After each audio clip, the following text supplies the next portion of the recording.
Mr. President, it's very good to see you again. First, I want to thank you for the memorandum of understanding that we signed last week. It greatly enhances Israel's security. It fortifies the principle that you've enunciated many times, that Israel should be able to defend itself by itself against any threat. Secondly, I want to thank you for the extensive security and intelligence cooperation between our two countries. I don't think people at large understand the breadth and depth of this cooperation, but I know it, and I want to thank you on behalf of all the people of Israel. She deserves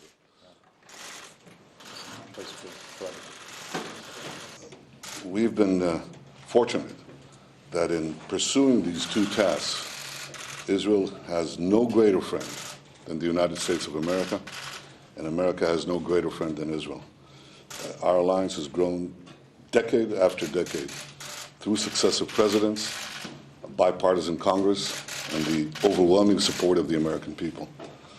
It's an unbreakable bond based on common values, buttressed by common interest, and bound by a shared destiny.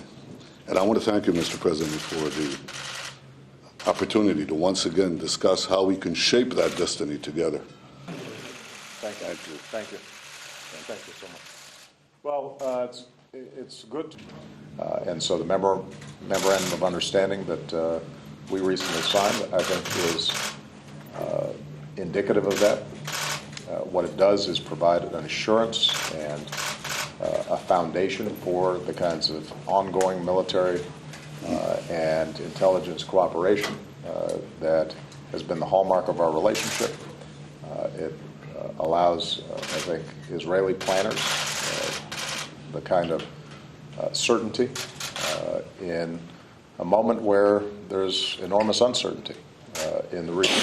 It is a very difficult and dangerous time in the Middle East, and we want to make sure that Israel has the full capabilities it needs in order to keep the Israeli people safe and secure. I do take them, of course, they will appreciate the fact that the next time I visit, obviously, I'm only going to be president for another few months.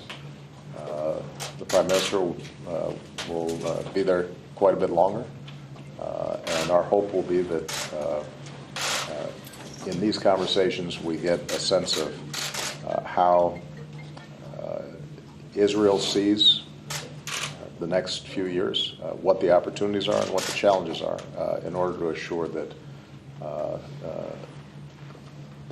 we keep alive the possibility of a stable, secure Israel at peace with its neighbors, and a Palestinian homeland that meets the aspirations of their people. Thank you very much. Thank you. Thank you. I appreciate it. You're invited.